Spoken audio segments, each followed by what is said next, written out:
We provide you the platform to turn your dreams into reality. Give wings to your aspirations with KR Mangalam University.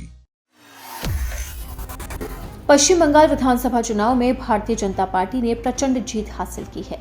BJP नेता सुवेंदु अधिकारी ने Bhawanipur seat से बंगाल के मुख्यमंत्री और Trinamool Congress supremo Mamata Banerjee को हरा दिया।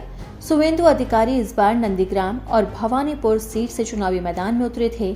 बीजेपी नेता ने दोनों सीट से जीत हासिल की। सुवेंदु अधिकारी ने ममता बनर्जी को 15,000 से ज्यादा वोटों से हराया। पश्चिम बंगाल में हिंसा की कई घटनाओं में मारे गए बीजेपी कार्यकर्ताओं को श्रद्धांजलि देते हुए सुवेंदु अधिकारी ने कहा कि निवर्तमान मुख्यमंत्री ममता बनर्जी का जाना जरूरी था। उनका राजनीतिक वनवास शुरू हो गया। वो साल 2021 में नंदीग्राम हार गई और इस बार भवानीपुर भी 15,000 से ज्यादा वोटों से हार गई। पश्चिम बंगाल में हिंसा की कई घटनाओं में मारे गए लोगों को उन्होंने श्रद्धांजलि दी। इसी के साथ ही सुवेंदु अधिकारी ने ममता बनर्जी के साथ साथ अखिलेश यादव को भी चुनौती दे डाली। पश्चिम बंगाल विधानसभा चुनाव में बीजेपी के जीतने के बाद सुवेंदु अधिकारी ने कहा कि पार्टी का अगला लक्ष्य साल 2027 के उत्तर प्रदेश विधानसभा चुनाव है। ममता बनर्जी, तेजस्वी यादव, राहुल गांधी का काम खत्म हो गया, अब अखिलेश की बारी है। सुवेंदु अधिकारी ने ये बात समाजवादी पार्टी के प्रमुख अखिलेश यादव को निशाने पर रखकर कही है, जो अगले साल जब उत्तर प्रदेश में चुनाव होंगे तब बीजेपी के मुख्य प्रतिद्वंदी होंगे। सुवेंदु अधिकारी ने तृणमूल कांग्रेस की तुलना आम आदमी पार्टी से की और कहा कि ये पार्टी खत्म हो जाएगी। उन्होंने बनर्जी के नेतृत्व वाली पार्टी को भ्रष्ट, परिवार केंद्रित और किसी भी विचारधारा से रहित बताया। सुवेंदु अधिकारी ने कहा कि नंदीग्राम के हिंदू लोगों ने मुझे फिर जिताया।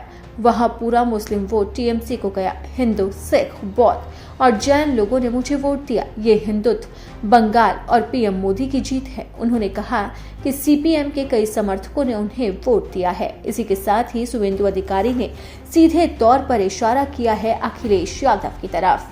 उन्होंने कहा कि अब बारी उत्तर प्रदेश की है, यानी कि अब बंगाल का चुनावी घमासान खत्म होने के बाद बीजेपी की सीधे तौर पर निगाहें उत्तर प्रदेश में हैं।